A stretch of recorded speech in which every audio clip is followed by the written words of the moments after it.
Karunagappally പുത്തൻതെരുവിൽ അടിപ്പാത നിർമ്മിക്കണമെന്നാവശ്യപ്പെട്ട് March നടത്തി. National highway project ഓഫീസിലേക്കാണ് March നടത്തിയത്. CR Mahesh MLA ഉദ്ഘാടനം ചെയ്തു. കരുനാഗപ്പള്ളി പുത്തൻതെരുവിൽ അടിപ്പാത നിർമ്മിക്കണമെന്ന് ആവശ്യപ്പെട്ടാണ് നാഷണൽ ഹൈവേ ആക്ഷൻ കൗൺസിലിന്റെ നേതൃത്വത്തിൽ നാഷണൽ ഹൈവേ പ്രോജക്ട് ഓഫീസിലേക്ക് മാർച്ചും ധർണയും നടത്തിയത്. CR മഹേഷ് MLA മാർച്ച് ഉദ്ഘാടനം ചെയ്തു. നാളുകളിൽ തന്നെ ഇത്രയും ഏറെ ആളുകൾ നാനാജാതി മതസ്ഥരും പെട്ട ജമാഅത്ത് കമ്മിറ്റി ഭാരവാഹികൾ, ഇസ്ലാം മത വിശ്വാസികൾ, ശക്തികുളങ്ങര ക്ഷേത്ര കമ്മിറ്റി ഭാരവാഹികൾ, ഹിന്ദുമത വിശ്വാസികൾ, അങ്ങനെ എല്ലാ വിഭാഗത്തിലും പെട്ട ആളുകൾ കക്ഷി രാഷ്ട്രീയ ഭേദമന്യേ ഇതിനകത്ത് കോൺഗ്രസ് എന്നോ കമ്മ്യൂണിസ്റ്റ് എന്നോ BJP എന്നോ ഒരു വ്യത്യാസവുമില്ലാതെ മുഴുവൻ ആളുകളും കൂടി ഇത്തരത്തിൽ ഒരു തുടർ സമരം, വെറുതെ ഒരു സമരം നടത്തി ഒരു വാർത്ത വന്നു, അതോടുകൂടി സമരവും മാറി. ഇതങ്ങനെയല്ല. ഇത് ഹൃദയത്തിൽ നിന്നും ഉണ്ടായ നാളത്തെ തലമുറ അനുഭവിക്കേണ്ടി വരുന്ന ഒരു ബുദ്ധിമുട്ട് മുൻകൂട്ടി കണ്ടുകൊണ്ട് നടത്തുന്ന ഒരു സമരമാണ്. അതുകൊണ്ട് ബഹുമാനപ്പെട്ട MP-യുടെ അനുവാദത്തോടു കൂടി, KC വേണുഗോപാലിന്റെ അനുവാദത്തോടു കൂടിയാണ് ഞാൻ ഈ സമരത്തിൽ പങ്കെടുക്കുന്നത്. അദ്ദേഹവും കഴിഞ്ഞ ദിവസം ഞങ്ങളെല്ലാവരും KPയും പഞ്ചായത്ത് മെമ്പർമാരും എല്ലാവരും കൂടി MP-യെ പോയി കണ്ടു, കാര്യങ്ങൾ അദ്ദേഹത്തെ ബോധ്യപ്പെടുത്തി.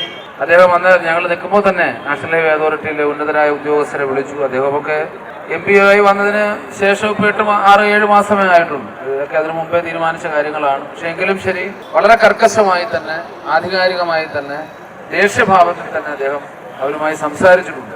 സാധാരണഗതിയിൽ KC വേണുഗോപാൽ MP-യുടെ ഒരു സ്വഭാവം നടക്കാത്ത കാര്യമാണ് എങ്കിൽ വെട്ടിത്തുറന്ന് പറയുകയും എന്നെ ഉൾപ്പെടെ അതിൽ വിലക്കുകയും ചെയ്യുന്നതാണ്. അപ്പൊ നമ്മൾ ഉന്നയിച്ചത് ന്യായമായ ആവശ്യമാണെന്ന് അദ്ദേഹത്തിന് ബോധ്യമുള്ളത് കൊണ്ടും നമ്മൾ നടത്തുന്ന ഈ സമരം ധർമ്മസമരമാണ് എന്ന് ബോധ്യപ്പെട്ടതുകൊണ്ടുമാണ് KC വേണുഗോപാൽ MP ഈ വിഷയത്തിൽ വൈകാരികമായി തന്നെ ഇടപെടുകയും സമരം ചെയ്യുന്നതിന് മൗനാനുവാദം തരികയും. അഡ്വക്കേറ്റ് KP മുഹമ്മദ് മുഖ്യപ്രഭാഷണം നടത്തി. ഈ പറയുന്ന ഗവൺമെന്റ് എടുത്ത തീരുമാനങ്ങൾ നടപ്പിലാക്കാൻ വേണ്ടിയിട്ടുള്ള സമരമാണ് ഒന്നാമത്. രണ്ടാമതാണ് അടിപ്പാത കിടക്കുന്നത്. അടിപ്പാത ഇതല്ലെങ്കിൽ നാളെയും അല്ലെങ്കിൽ അത് കഴിഞ്ഞും ഇല്ലാതെ ഹൈവേ ആക്ട് ഈ പറയുന്ന രീതിയിൽ റോഡ് നടക്കത്തില്ല. അത് യാതൊരു സംശയവും വേണ്ട കാര്യമില്ല. അതോടെ കാര്യം എന്ന് വെച്ചാൽ ഈ ഹൈവേയുടെ പണി തുടങ്ങുന്നതിന് 30 കൊല്ലത്തിന് മുമ്പ് തന്നെ ഞങ്ങളുടെ ജോലി ചെയ്തവരാണ്. പുത്തൻതെരുവിൽ അറിയാൻ വയ്യാത്തവരല്ല. അന്നും ഈ പറയുന്നതിന്റെ അലൈൻമെന്റ് ശരിയല്ലെന്നും ഇങ്ങനെ പോയാൽ റോഡ് പണിയാനൊക്കത്തില്ലെന്നും അതിനുവേണ്ടി ഒരു മാറ്റം സാറ്റലൈറ്റ് എന്ന് പറഞ്ഞിട്ട് ആകാശത്ത് കൂടി പ്ലെയിൻ ഒഴിച്ചിട്ട് ഇവിടെ വരച്ചിട്ട് പണിയാൻ നോക്കിയവരാ ഇവിടെ സെൻട്രൽ ലൈൻ ഇട്ടിട്ട്. അത് വന്നാൽ എങ്ങോട്ടെങ്കിലും പോകും road. Advocate M Ibrahimkutty, A Nasar, Shameer, G Chandrababu, Kanikkal Nizam, Kaveel Sudheer തുടങ്ങിയവർ പങ്കെടുത്തു. പുത്തൻതെരുവിൽ അടിപ്പാത നിർമ്മിക്കണമെന്ന് ആവശ്യപ്പെട്ട കേന്ദ്ര ഉപരിതല ഗതാഗത വകുപ്പ് മന്ത്രി Nitin Gadkari, national highway authority of India മുൻ MP AM Arif, KC Venugopal MP, CR Mahesh MLA, national highway regional office എന്നിവർക്ക് നിരന്തരം നിവേദനങ്ങൾ നൽകിയിരുന്നു. ഇതിന്റെ ഫലമായി Karunagappally fly over high school junction വരെ നീട്ടാനും പുത്തൻതെരുവിൽ അടിപ്പാത നിർമ്മിക്കാനും തീരുമാനിച്ചിരുന്നു.